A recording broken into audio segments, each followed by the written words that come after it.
Hi, and welcome to episode 42 of Let's Talk Bitcoin, a twice-weekly show about the ideas, people, and projects building the new digital economy and the future of money.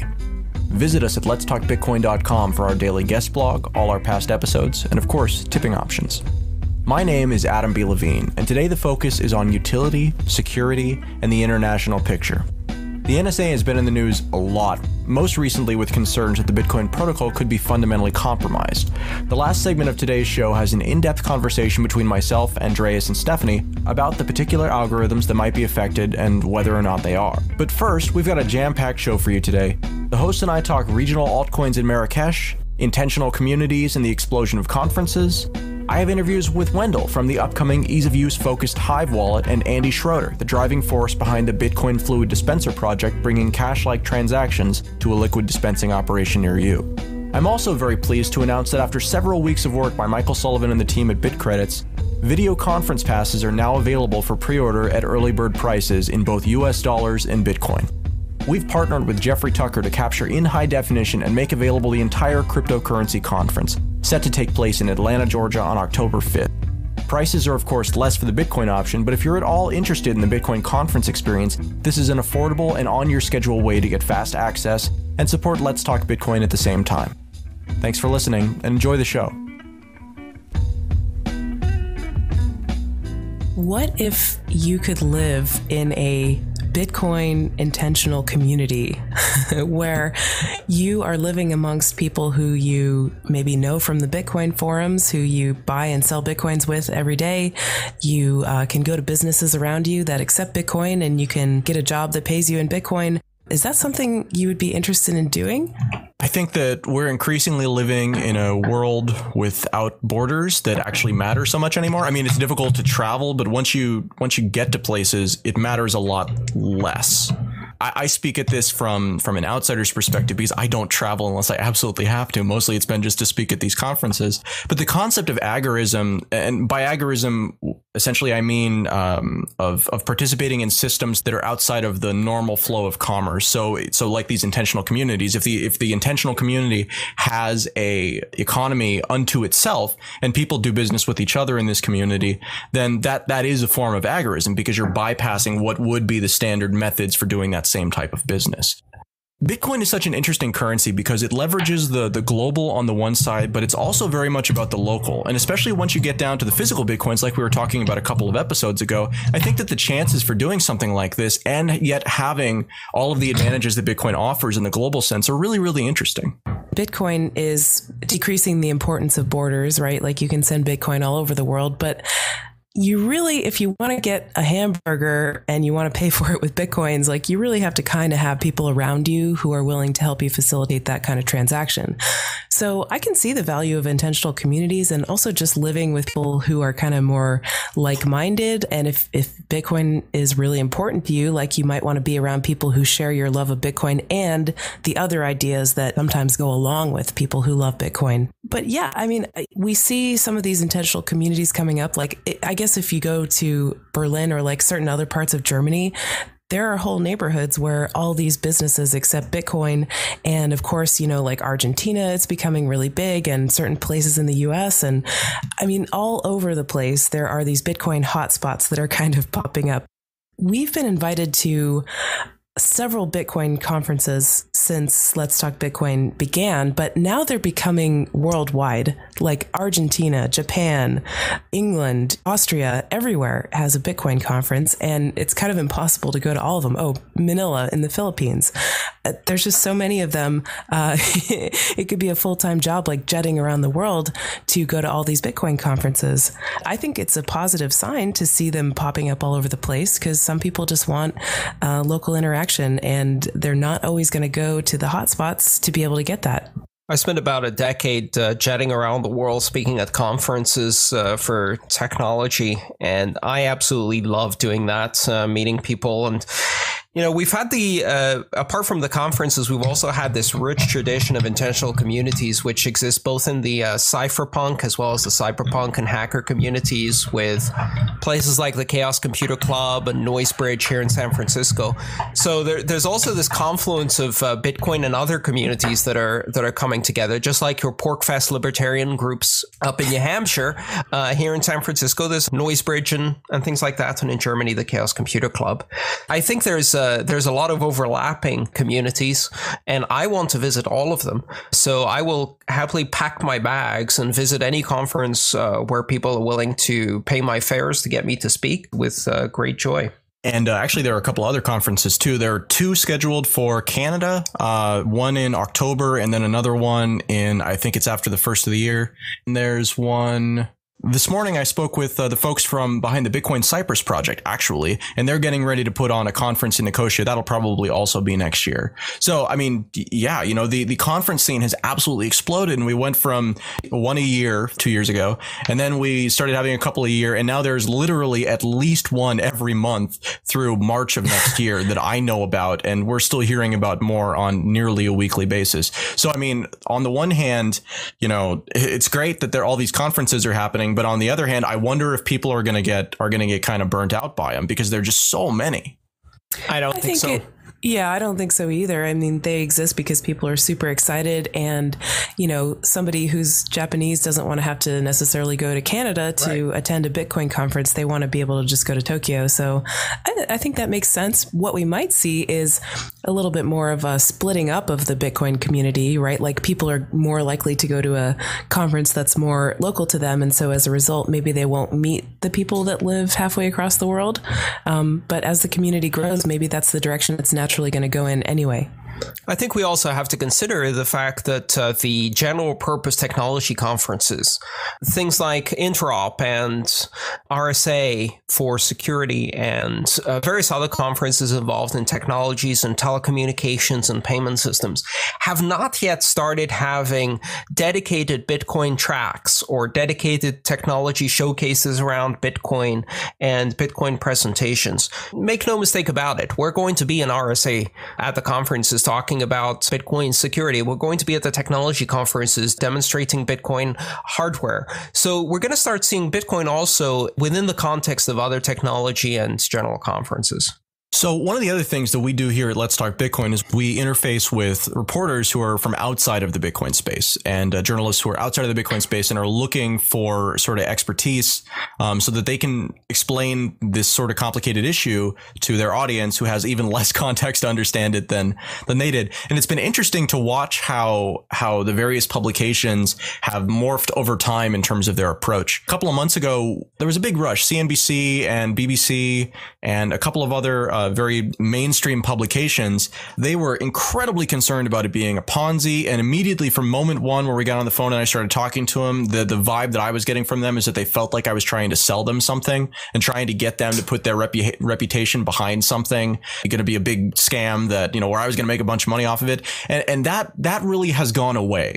Increasingly over the last maybe 2 months, reporters have been genuinely interested in trying to understand actually how the system works and why it's something that their readers or their listeners, what have you, should actually want to appreciate. And so that's been a really interesting change to see. The flip side of that, of course, is that a lot of them still really don't understand it. And, you try to use analogies that people can relate to. So, like one of the good ones for describing how Bitcoin as a protocol works relative to Bitcoin as a company, which is what, of course, most journalists think it is to talk about Napster and BitTorrent, because Napster was basically a centralized version of BitTorrent. And BitTorrent is, of course, now the most commonly used protocol for sharing media files on the web, if I'm not mistaken.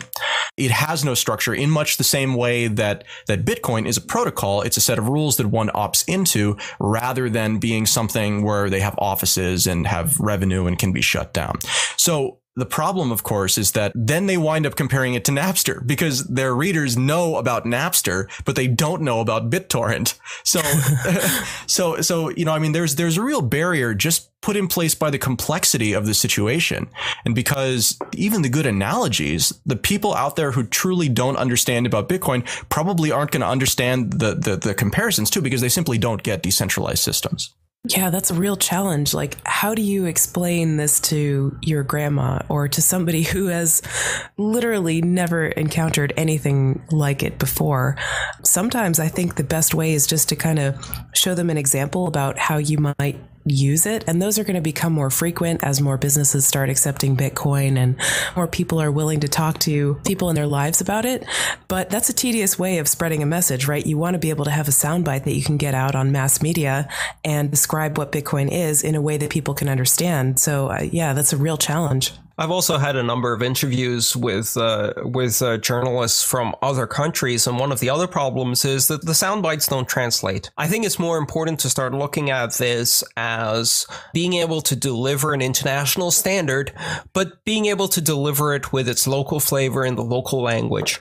And for that, you really need to start building up the local communities of Bitcoiners around the world. So I'm going to use this opportunity to plug the Bitcoin Press Center, where you can find contacts who speak the local language, and the press can that way find someone who can talk about the analogy to Napster in Polish or Hungarian or Finnish or whatever. It's increasingly important to think about Bitcoin as a multilingual system, a multicultural system, as well as a multinational system.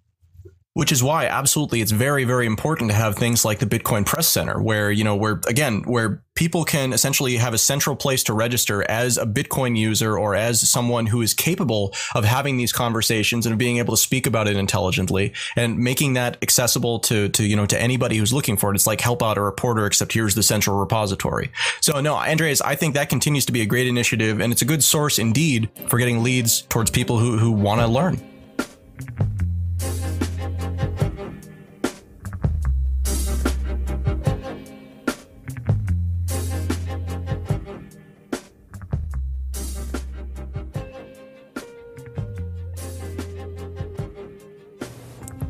Although recently we've seen lots of development in the Bitcoin space, what we really haven't seen is too many new innovative wallet applications. This morning I'm joined by Wendell from Hive. He's working on a Mac-only client that has an interesting business model and kind of a different approach in general to how we're looking at wallets and wallet transactions. Thanks for joining us today, Wendell. Hey, Adam. Thanks a lot for having me. Tell me, what is Hive? What's the 90-second elevator speech? Well, Hive came about basically because my father wanted to get into Bitcoins. He's not a really computer-savvy guy, and I wanted to have an easy way to sort of give him Bitcoins. I've been around the Bitcoin community for a while, and I wasn't too confident about like the longevity of certain web wallets and things like that, and Bitcoin QT and it's maybe a little bit too technical for him. So I sat down and really tried to come up with an idea of like, how can we make this much easier to use? So the genesis of Hive is like, how do you give Bitcoin a great user experience? And in addition to that, what we're trying to do is actually help people to kind of know what to do with them. So the thing that I usually tell people is Hive is a great way to get, send, and spend Bitcoins. So talking about user experience when it comes to wallets, what is it that Hive is doing that makes it more usable or more friendly to new users than your standard, Bitcoin QT or another wallet that's out there? So I think the main difference between Hive and other wallet apps is that we're really focusing on people and organizations. So, we do local address book syncing, so you get nice images of people. We sort of abstract away a few of the details. We try as much as possible to not show like Bitcoin addresses. We make it a little bit easier to step into the picture. If someone that actually has a Bitcoin address, you can plop it in there once and you probably don't have to deal with it again as a first step. The other thing that we're doing is actually we are making it really easy to discover Bitcoin merchants. So integrated into the application is a kind of app platform. Well, first of all, you can get Bitcoins. We're building applications around exchanges, and you can also spend Bitcoins. So there are several merchants, for example, that now have applications in Hive. So the idea really is actually, you may have heard people say that Bitcoin's current stage is like the internet circa 1995. Some core technology is deployed, there's a lot of excitement about its potential, but it's also very technical. If you remember those times, like finding content wasn't so easy. Portals and search engines sort of sprang up to deal with that problem, and I'd say Hive is similar to that stage. We kind of want to build a bridge to the mainstream user. So when you talk about integration with applications and specifically with exchange platforms, are you able to share any of that with me? Because that, I mean, obviously in the Bitcoin space right now, that's one of the single largest problems that people run into over and over and over again. Whenever you talk to someone new, the question is, how can I start mining and making money with my computer? And then the second question is, okay, how can I buy them? And that tends to be a kind of hard answer. So, I mean, are you going to make it easier, or is this just integrating the existing solutions into a wallet, which to my knowledge has not been done before? First step is actually just integrating solutions. So, I mean, there's a lot of stuff out there, as you know, that can be probably surfaced a little bit more easily for people. So, for example, the first time you run Hive, you're presented with a wizard that basically says, hey, do you have Bitcoins? Do you need Bitcoins? And if you need Bitcoins, it presents you with a list of several options. So there are a few exchanges. So for example, you could use Bitstamp if you want to do a bank transfer. Or we are actually right now trying to integrate with ZipZap. So the idea is that you can have local places where you can actually go and deposit money right available to you there. So you can say where you are and it will just present it to you. So again, to make this like portal analogy, we're sort of sticking and curating pieces together to give an overall coherent Bitcoin experience, because at the moment, it's quite difficult to piece together as a new user. Bitcoin is already kind of a niche market, and it's certainly growing over time, but I noticed that your platform is targeted specifically at the Apple market. Was that a conscious choice from a development point of view? Is this just a first deployment, or what's the strategy in terms of which platforms you're going to be available on? We kind of wanted to release on Mac and see how it went. We want to target the so-called novice user. The Mac is very popular, especially in North America, and it also actually, right now, whenever I show on the Mac any of the existing Bitcoin wallet apps to, let's say my Mac-loving friends, they're kind of immediately, I don't want to say turned off by it, but the problem is that those they don't really reflect necessarily like all of the Mac user interface guidelines and things like that. And we just saw that as an opportunity as a starting point. But certainly, if there is an opportunity to build Hive specifically for other platforms, then we'll look into it. But the first step is just to see how this goes with the Mac side of things.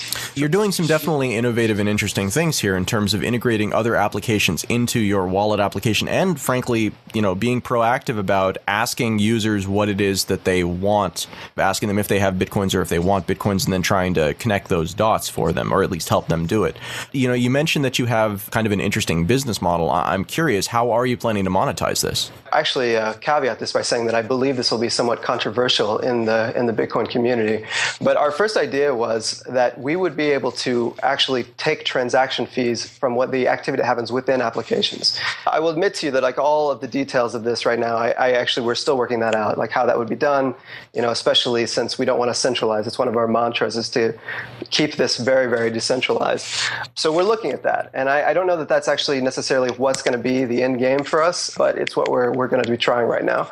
The other possibilities that exist within this, of course, are, if we get some traction with it, we can do many other things. But I mean, for now, this is kind of like where we're at with Baseline.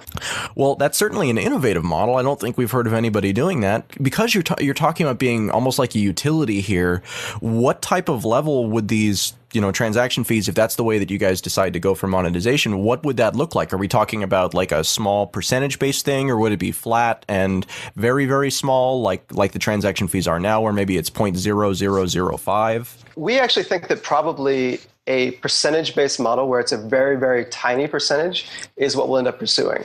That being said, I have, really no idea what's going to be sort of acceptable to the community, and I hope that we will end up actually working with the community to figure that out.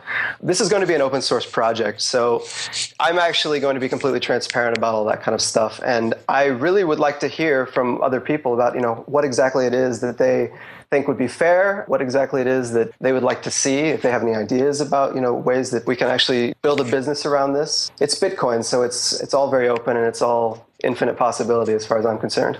I understand why some projects approach this from an open source perspective, but I'm a little bit surprised that you're approaching it given the model that you're trying to pursue, because it seems like the natural next step after you've done what you're proposing to do here is for someone to fork it, as you said, and then to just take off the fees and say, here's the version for free. And I mean, there's nothing actually stopping anyone from doing that in this situation.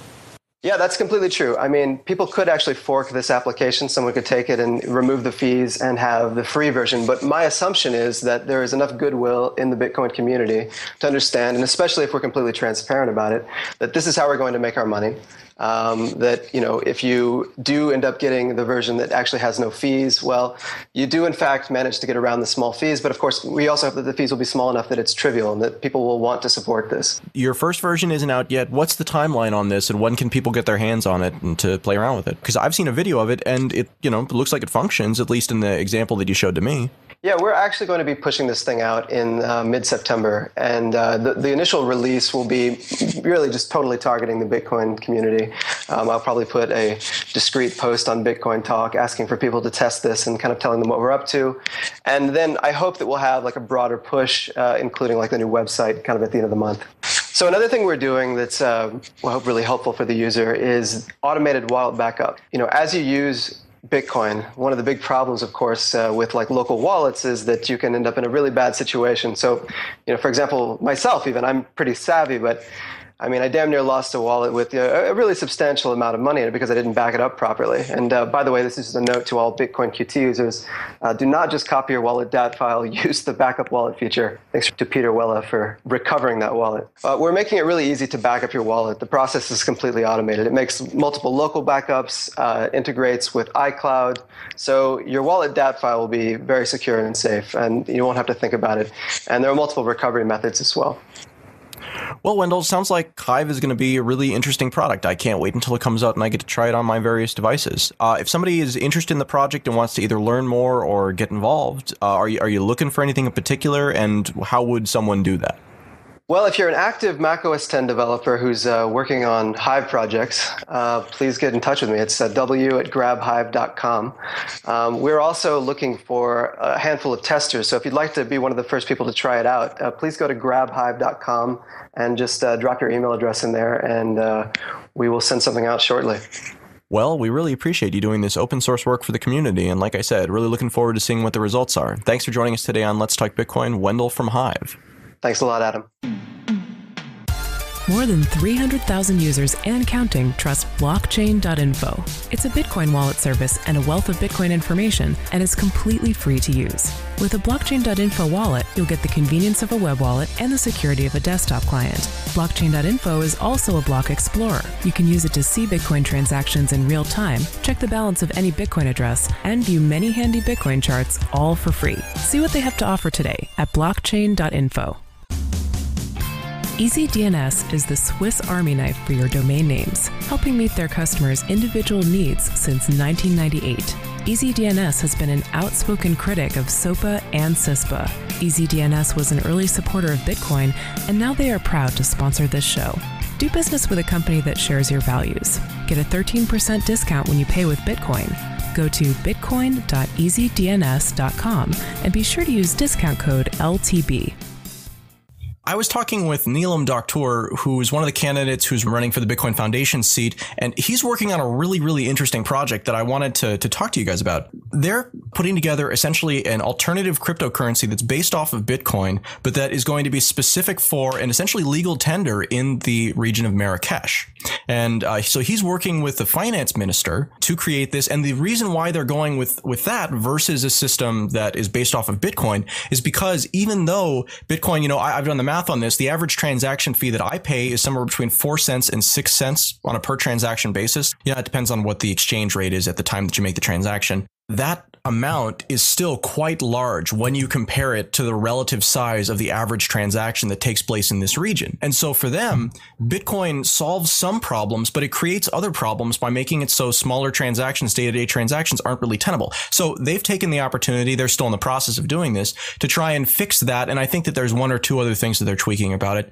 I mean, what do you think the future is for the decentralization of Bitcoin? Do you think that it's possible to have a one-size-fits-all approach with regards to things like the transaction fees that we don't see as a big deal, but that in other parts of the world are actually a real problem?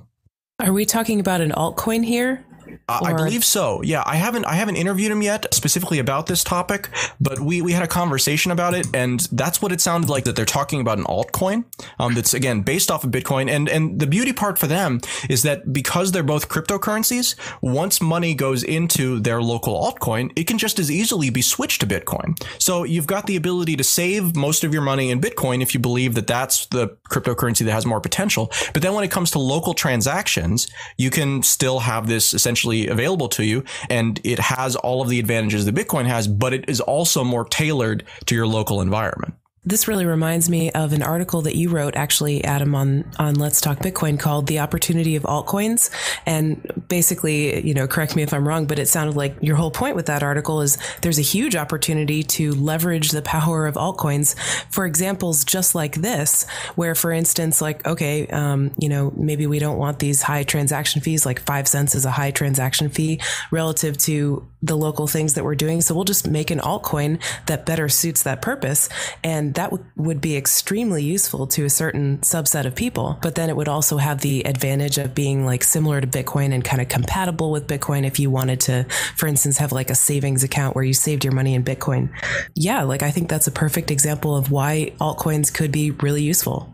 So localization and internationalization of some of the aspects of Bitcoin, I think, will be key drivers for developing specific altcoins. But at the same time, there's an enormous barrier to adopting an altcoin because of the network effect and the incentive to join the network effect of Bitcoin. Big networks have a network effect. Money networks have a bigger network effect. Money makes the network effect much bigger. So Bitcoin has this almost insurmountable network effect where, in order to introduce an altcoin that's popular, I think you have to have a very compelling differentiator, either a massive flaw in Bitcoin that you're fixing, or something that's compelling because of its localization, local culture, or whatever other local application. What if the compelling thing is force, basically? I mean, because that's what legal tender is. It's like the government says you have to accept this money. So would that be a valid thing? Force overcomes all kinds of incentives. So it's the most powerful incentive. So yes, of course. Well, what I'm saying is that, you have a world where beating Bitcoin will be difficult because of the network effect. But at the same time, you have these incentives to do some customization for local reasons.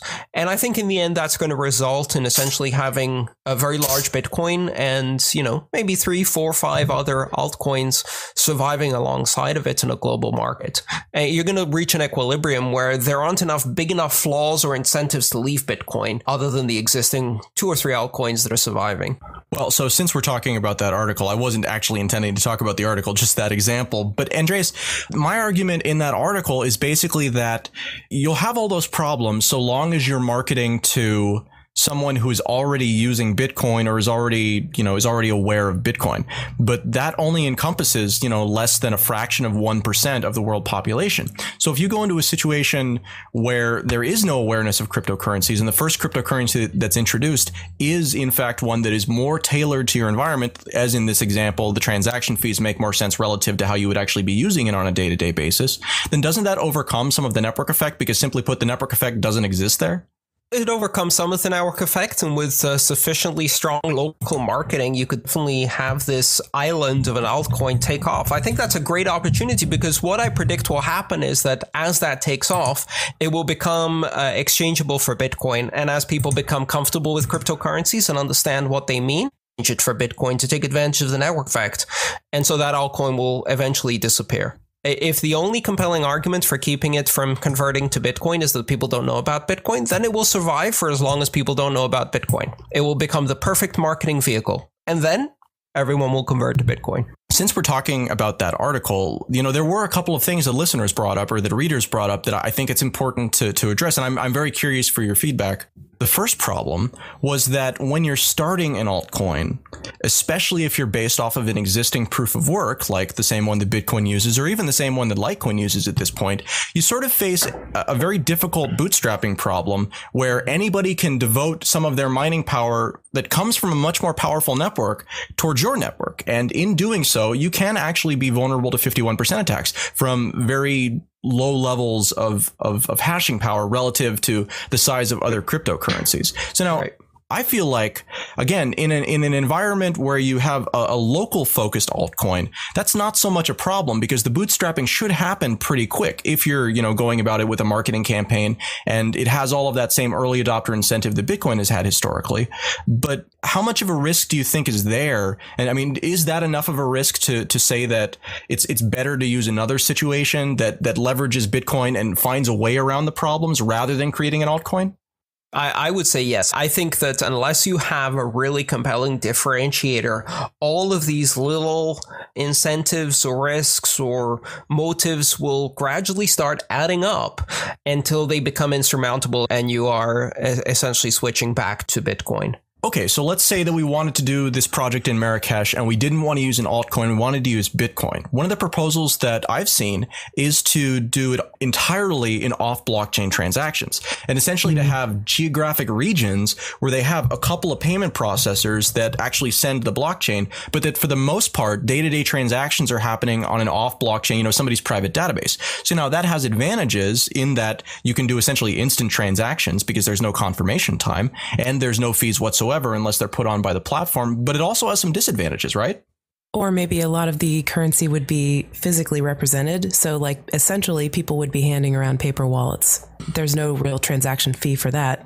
Honestly, what I was picturing when I thought, okay, there's going to be this government of Marrakesh and they're going to say it's legal tender, their altcoin is legal tender. What I was picturing was almost like a central bank administering the network, like completely taking out the decentralized aspect of Bitcoin and altcoins.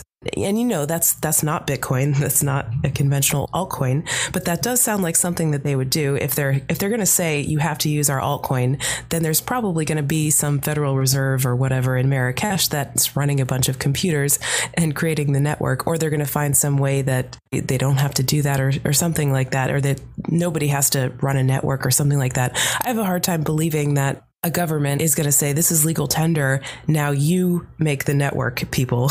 You go ahead and create this network. I just don't think that would fly. So there's probably going to be something about it that's very significantly different from Bitcoin. And, to me, that would not be my preference. I like decentralized networks, and I think that's a huge strength of Bitcoin. But I could see a government kind of wanting to remove that portion of it. Let's also just connect this back to the idea that people in other countries are much more comfortable with financial uncertainty with multiple currencies. So when I was in Marrakesh, we traded in dollars, euros, and the local money, but that was only the beginning of it. In fact, Marrakesh was the first place where I was offered camels in exchange for my wife, and and that was as a result of her incredible negotiating prowess. She basically sat down with a Tuareg, and after 2.5 hours of negotiating in French, wore him down to the point where gave up and just discounted everything. And they were so impressed by the idea of a woman out negotiating a Tuareg that they offered to buy my wife for camels. So there you go. Did they think she was going to take the first offer? They didn't ask her.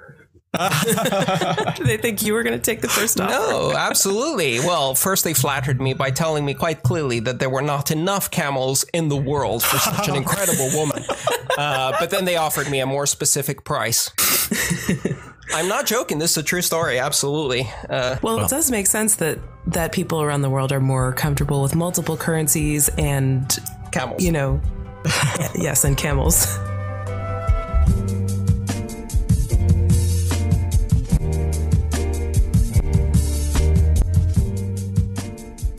Joining us this morning on Let's Talk Bitcoin, Andy Schroeder is the guy behind the Bitcoin Fluid Dispenser project, which sounds a little bit rudimentary, but it's actually, I think it's a really exciting project, and I'm excited to have him on the show this morning. Andy, thanks for sitting in with us.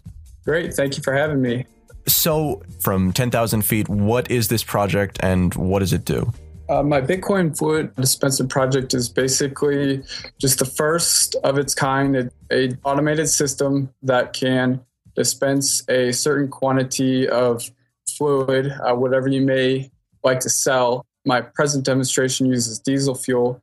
Basically, it accepts payment from the customer in Bitcoin, and based on how much they've paid to the vendor, the dispenser dispenses that quantity of fluid to them. It has an integrated flow measurement device as well as pump controls.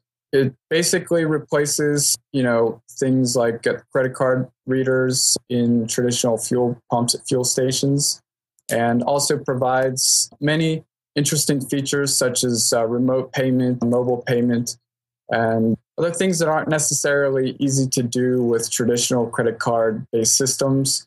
It also provides the ability to return change to the customer if they have overpaid, weren't necessarily sure how much fluid they wanted to purchase. So one of the applications you're talking about here, as far as the diesel pumping is concerned, this would replace the credit card reader and kind of the flow mechanism at the gas station. But it's different. With Bitcoin, it's almost more like a cash purchase where you have to go, talk to the attendant and pay him the money up front, say I want $40 on, that pump, and then walk back out and pump to it, except there is no attendant. But I mean, you do have to figure out how much you're going to buy beforehand, right? Yes, you do have to make an estimate. As long as your balance in your wallet is not very low, you're going to immediately get the unspent quantity back to you. So it's, in my opinion, not too big of a deal. I mean, whenever I go to a fuel station and purchase fuel, I typically, give the attendant either $50 or $100, and I get that change back as soon as I'm done pumping. It does, require some estimation by the customer, but I don't think it's too big of a deal, especially since it's automated and so quick. Right. That's actually what I'm trying to wrap my head around, what this sort of transaction, like if I'm doing it, what that looks like. And it actually, when you look at how it happens, it looks more like a cash transaction than it does like a credit card transaction, because, with the credit card transaction, you're essentially being metered as you dispense. Whereas in the other hand, you prepay and then are refunded whatever you don't spend. But like you said, it's automated in this case. So that's a really interesting approach to it.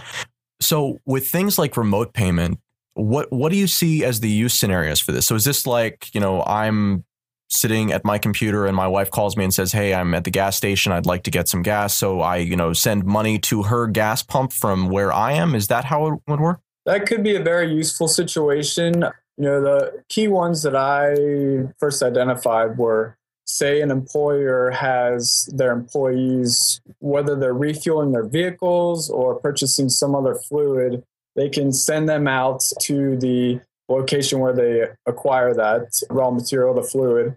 And when they get there, they can just call up and contact some representative at their place of employment and request them to make payment for them. And this doesn't require the employees to carry around large quantities of cash with them or credit cards or have a specific account set up at a place that they repeatedly do business. It provides safety to the employee because they don't have to carry around something valuable with them.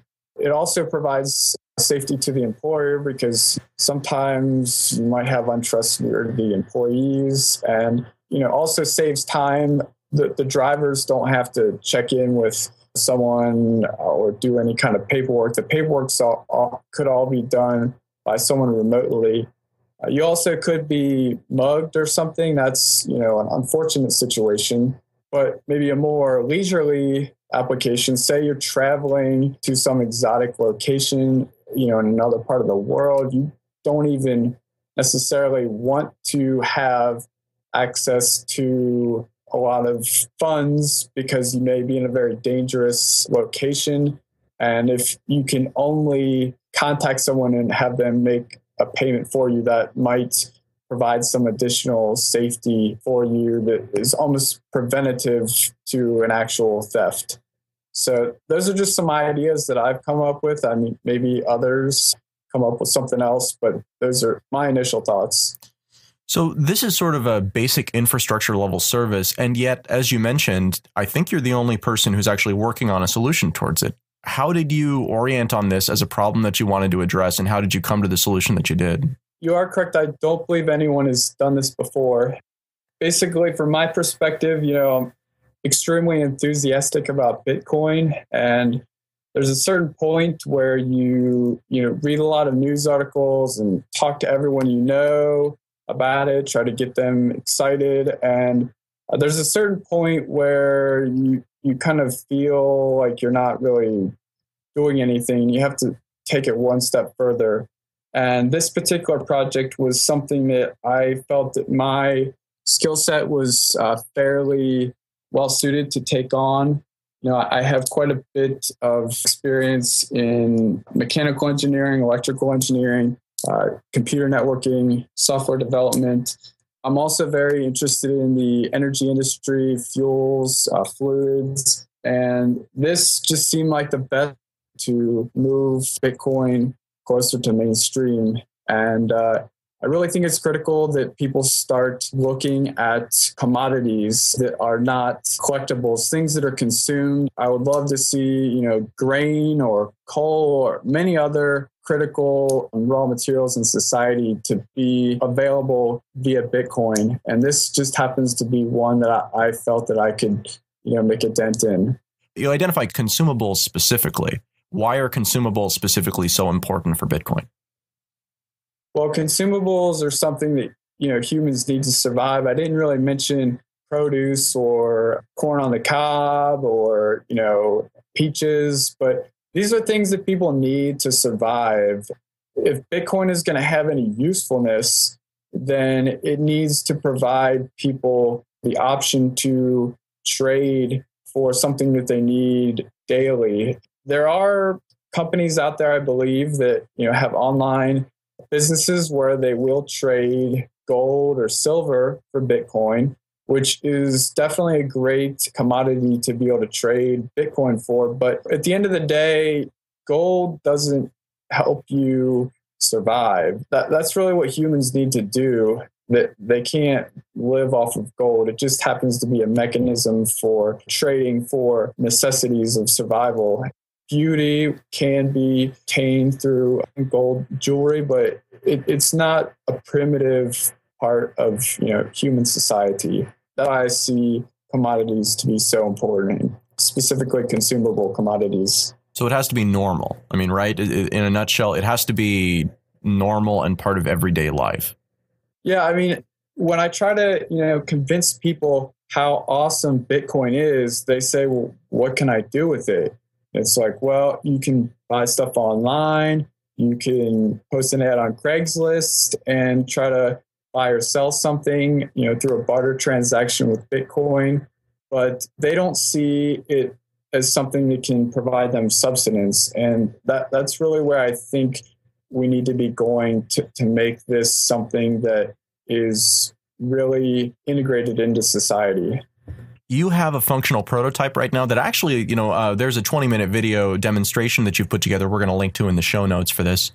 Your demonstration unit looks like it's functional. It looks like it's not held together with string and bits tape. So where are you in your project and what's kind of your next step? Something I can definitely say I'm doing. I will be at the Cincinnati Maker Fair next month, showing my demonstration that you can see in the video in person. I try to make the video as detailed and believable as possible, but I know that people want to come and see things in real life and touch it, feel it, hear it, see the fluid moving, hear the pump. You can feel the pump vibrating as it's spinning. The prototype or demonstration is fully functional. I mean, it's definitely not production ready. It's is just a demonstration, but all the critical features do work.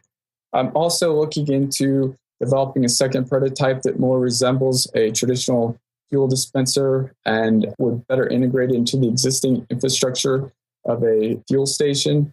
I do see fuel stations to be a critical application. I mentioned many more possibilities in my video that you're going to be linking to. And I've also demonstrated many mobile features, but I want to move to an isolated use case, which would be fuel station. And I think that this definitely can be integrated into that existing infrastructure. So when do you think we can expect to start seeing these? Obviously, there's a bit of ways to go between here and there. But I mean, do you have a time frame? Are you looking for partners in this? What are you looking for to make this happen? Definitely be great to hear from a fuel station owner, within my geographic region who may be interested in demoing this type of system at one of their store locations. Obviously, I would want to have, the first unit dedicated to Bitcoin only. I'm sure that production units would, require traditional credit card as well as cash payment options as well. And that's going to be a bit more time to integrate, 3 payment options into 10 to 12 fueling units at a station. I'd like to hear from someone who is interested in new technology, is interested in Bitcoin, and someone that I can connect with within a reasonable distance from my location. I am currently in Fort Mitchell, Kentucky, which is very close to Cincinnati, Ohio, greater Cincinnati metropolitan area. That's what I'm looking to hear from. I would like to see some sort of demonstration available to consumers within the next year type time frame, but you never know what could happen there. I'm not sure if there are going to be any unseen barriers to putting one of these into a beta production type of application. I don't know when we can see these mass available, but I would hope sooner rather than later. Well, we look forward to checking in with you as this project continues to develop. Andy Schroeder, the Bitcoin Fluid Dispenser Project. Thank you very much for your time. Thank you. It's been an honor being on the show.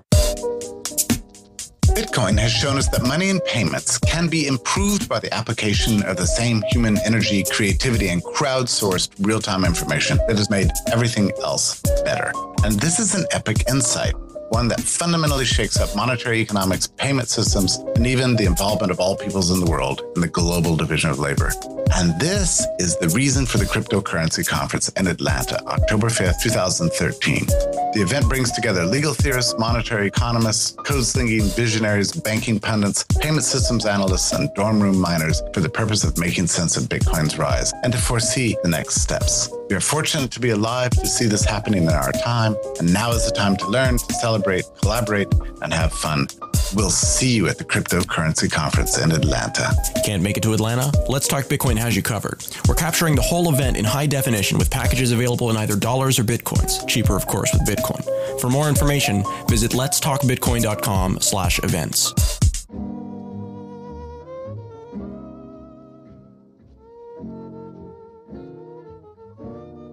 We've been finding out on a daily basis almost revelations about the NSA's involvement in subverting the underlying encryption algorithms that make the foundation of security for the internet.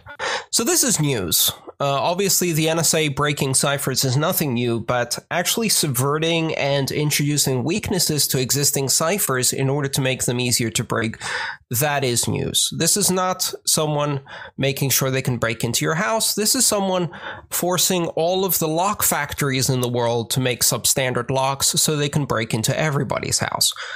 This is a rather serious problem, but does it affect Bitcoin? So that's the question I set out to answer last week and did quite a bit of research to find out whether the underlying encryption schemes in Bitcoin were affected and what other experts had to say. So first of all, guys, are you worried at all about this? Is this a concern for you? It just seems like it keeps getting worse and worse. Like, what could you imagine about the NSA being able to spy on people? Okay, if you can dream it up, they're probably doing that. So I can't really say I'm surprised. Concerned? Yeah, definitely. Well, this has been one of the exigent scenarios, right? I mean, like the whole idea behind why Litecoin might potentially succeed is that what happens if the encryption algorithm, the hashing algorithm that we use to secure Bitcoin, what happens if that is compromised? What does that allow you to do, Andreas? Are we talking about double spending? Are we talking about just like your Bitcoins can be taken from you? I don't think that's the case. So first of all, let's talk about the two different algorithms that are most affected here. First is you talked about the hashing algorithm. So that's SHA-256, the secure hashing algorithm 256. That algorithm produces a 256-bit digital signature or hash that summarizes the inputs in a cryptographically secure manner. And that's used throughout Bitcoin. It's used as the proof of work. It's used to produce the public addresses. It's used in a number of different places. The other algorithm that's used is elliptic curve cryptography, specifically asymmetric public key encryption using elliptic curves. And that is used in order to generate the relationship between the private key and public key. That's essentially the underlying security that keeps your money locked in the blockchain. Okay, so we're going to definitely have to stop there and go back through that a little bit. So what a hash algorithm does is it takes any document, binary file, anything you want, and it provides a signature. And this is a digital signature. It's basically a digital hash. It's a fingerprint, if you like, a binary fingerprint of that file. So in proof of work, what you're doing in Bitcoin is you're trying to find the specific fingerprint that has characteristics less than a target difficulty. And if you find that, then you can create a new block if you have the proof of work.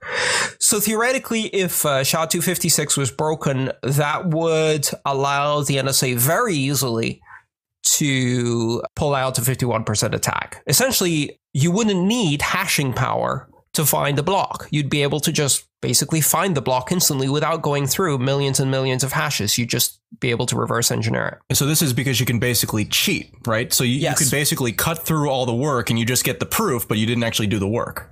Right. So if there is some kind of vulnerability that the NSA could exploit, like maybe they have a leg up because they know exactly what that is because they forced that to be there, but couldn't a private criminal take advantage of that too if there was such a vulnerability? Bingo. And that's the main concern here, because when you force all the lock manufacturers of the world to make weaker locks so you can break in, that means that anybody else who figures out that the locks are weaker can also break in. So that's the real risk here, that if a weakness has been introduced into these algorithms, it's not so much that the NSA can exploit it, because quite honestly, they have a pretty broad toolkit they can exploit to damage Bitcoin, but rather that other actors now have an opportunity to exploit a certain weakness. Now, for the record, I don't think SHA-256 is broken, and that's not one of my concerns. I think it's more interesting to look at the other algorithm, though. Okay, so the other algorithm is the elliptical curve, right? Correct. Elliptic curves are a way for doing public key cryptography. So the reason you have a private and public key as part of your Bitcoin, wallet, really, and the keys that control your wallet itself, those are based on elliptic curve cryptography. Can you explain to me what elliptic curve is actually referring to? I'm trying to understand how this fits. I'll try and do the 15-second explanation as best as I can. So an elliptic curve is basically a geometric shape, a curve that's expressed by a function. In the case of Bitcoin, that function is y squared equals x to the cube plus 7. And that particular function, a simple mathematical function, is used because you can express a specific mathematical problem, discrete logarithm problem, by finding 2 points on the curve and then connecting them and seeing where a third point on that line ends up on the curve. That's a long geometric explanation, but the bottom line is that that's how you can create a public key, but no one can take that public key and reverse it and get your private keys and unlock your Bitcoins. Unless, of course, there's a weakness in the elliptic curve cryptography system. Just to clarify, Andreas, when you're saying public key pair or public key and private key, the public key is your Bitcoin address, correct? And then the private key is like the thing that unlocks the Bitcoins from your Bitcoin address. That is correct. The public key actually is hashed twice and creates the Bitcoin address. So yes, that is the public key effectively. And the private key, you don't really see. The private key is essentially encrypted in your wallet and is what you type in your password in order to achieve spending of Bitcoins. That's how you spend Bitcoins, by using that private key to sign a transaction. Right. So like the analogy would be, it's almost like an email address where like if somebody has your public key if somebody has your address, which is related to the public key, then they can send Bitcoins to you, but they can't send them from that address. Correct. But if they have the private key, they could move Bitcoins out of that address. They could spend. And so the key question here is, are elliptic curves weak? And again, my conclusion right now is that the particular elliptic curve that Satoshi picked, which is called a Koblitz curve, and in fact, it's known by the moniker SECP 256K1. So it's known as the K1 Koblitz curve, 256 bits. Elliptic curve. So that particular curve is one of the curves that was promoted by the National Institutes of Science and Technology, or NIST. And they promoted about a dozen different curves. And so the question now is, did they pick those curves randomly? did they pick those curves deliberately, knowing that there's a weakness that the rest of the world doesn't know about in specific curves?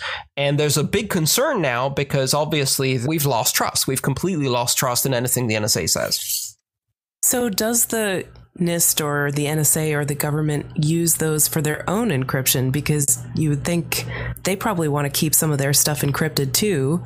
So why would they promote vulnerable algorithms for their own use?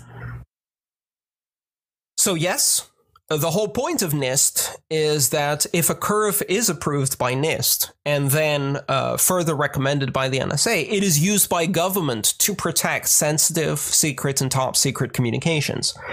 So this is an endorsement to use that encryption.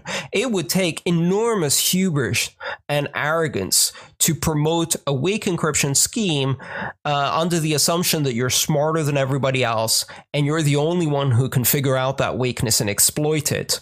It would take enormous hubris and arrogance to do that. So let's take some bets. Who thinks the NSA is that arrogant and would actually do something that stupid? I'll put money behind that. Yeah, I wouldn't put it past them. So based on what you've been able to figure out, Andreas, does it seem like either of these standards are compromised? I think that we came very close and we may have possibly dodged a bullet, but the jury is still out. We're still not sure what's happening with the elliptic curves. The possibility of SHA-256 being broken is very low. And given the impact on Bitcoin is not really a big concern because, again, you'd have to be able to pull a 51% attack. You can change the proof of work. There's a lot of things you can do. It's much more disconcerting, much more worrying if elliptic curves are broken. But of all of the elliptic curves that were recommended by NIST, the least subject to manipulation are the Koblitz curves because they're not based on random numbers. They're instead based on specific prime numbers that were invented by, I believe his name is Dan Koblitz, the guy who invented elliptic curve cryptography. That curve is less suspect. If Satoshi had picked one of the random curves, I would be very worried. Like a lot of businesses are very worried right now because they're using some of the random curves and now they can't figure out if the random numbers that are used to design those curves are random or if they have been picked specifically because they correspond to weak curves. So now when you say a weak curve, we mean basically that the NSA or any other real agency out there that is focused into this cybersecurity area has a lot of horsepower from a computational standpoint that they can throw at these things. And so if they can throw a whole bunch of computational power at one curve that they know to be weak, they can essentially map it out. And then if that curve gets adopted, then it becomes much, much easier to compromise anything that has used that curve in its security. Is that right? Because it becomes a known part of it. Well, map it out, no, because it's a very large curve. I mean, mapping it out is not possible. However, the idea of a weak curve is basically that the curve itself has some characteristic that can be exploited in order to arrive at a mathematical solution that is less hard than the brute force solution. So if it took you a quadrillion years to do it by brute force, if you can find one that is faster, a shortcut essentially, to doing this in less than brute force, that's a weak curve. So I have a question that's related to this. I've heard that because of these revelations about encryption weakness that have come out just recently, SSL is now considered not secure. I think that could potentially affect a lot of people using Bitcoins, like, for instance, web wallets or even, like the online banking and the legacy banking system that they do, or any number of logins to different websites. But is that right, Andreas? SSL is not secure against the NSA. I think that's important to understand. And primarily the attacks against the SSL security have not been technological as much as organizational, political, and technological at the same time. So steal the keys, force the company to give them to you, blackmail them into giving you a backdoor, et cetera, et cetera. There's a big difference because in this case, we do not believe that SSL was made deliberately weaker. We believe instead that they've used various extra legal techniques to blackmail the certificate authorities into handing over signing keys. And as a result, they can basically spoof any SSL site they want and do man-in-the-middle attacks. The only good news, the silver lining out of that cloud, is that if that's the case, that is a capability that is unique to the NSA because of its political clout in the US, and therefore not easy to replicate by others. Whereas if they've weakened the underlying security primitives, then that can be replicated by anyone who has mathematicians. So from a certain point of view, it's actually better that they resort to blackmail or threats than to actually compromise the standard. Absolutely. Absolutely. Because in fact, look at this from a practical perspective.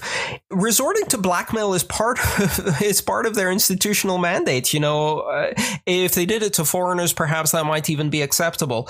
Weakening the security standards is stupid on so many levels because it violates the basic social compact and the basic trust between the NSA and the American people that the second part of their mission, which is making the American infrastructure more secure, has effectively been compromised by the first part of their mission. So that's the problem. So how could we get better standards for encryption? Like, are there people who are not affiliated with the government who are going to audit each other's work and might be able to put out new encryption technologies for us to use? Yeah, that's a great question, Stephanie. So that's the other silver lining that has come out of this.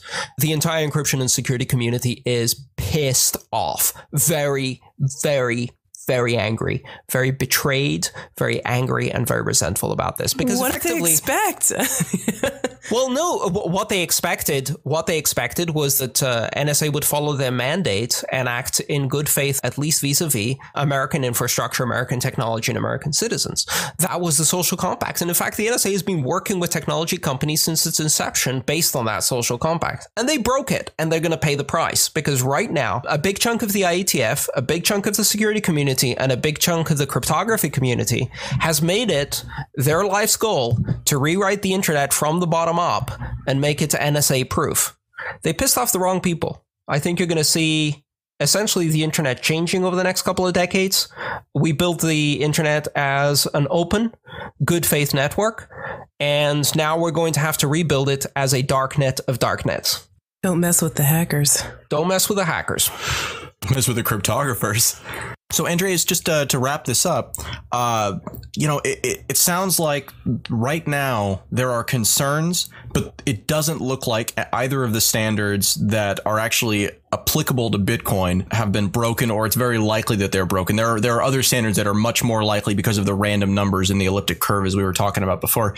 I wanted to know, one of the things that people talk about for Bitcoin is the idea that if and when we arrive at a quantum computing reality, then RSA is basically out the window because it's order of magnitudes easier than it is now in order to compromise that standard. Is there something to that? Is this something that we should be concerned about? Well, first of all, we don't use RSA within Bitcoin. I keep saying RSA instead of SHA. I don't think SHA would be affected by quantum computing as much as some of the other cryptographic primitives would be. Listen, at the moment, we're already in a quantum computing world. If you believe the technological analysis of the D-Wave system, we already have 256 and even possibly 512 qubit quantum computers. And guess who has those? Of course, the NSA. I'm not worried by quantum computing at all for two reasons. The first one, as I said before, is that if an attack is specific to a single adversary and that adversary has other ways of taking Bitcoin down, then that's really not causing a problem. The advantage right now is that the only people who can apply quantum cryptography are those who can buy quantum computers, and there aren't that many around. If that became a broader problem and everybody could buy quantum computers, then we can change the encryption algorithms and use those quantum computers to do cryptography as well as decryption. So this is an arms race. If and when quantum computers become widespread, then we will use those to build better cryptography as well as better decryption.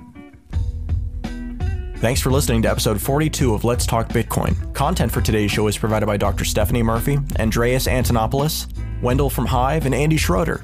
Music was provided by Jared Rubens.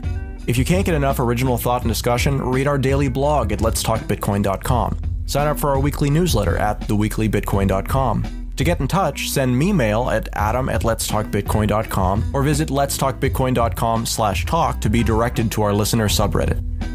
Have a great day.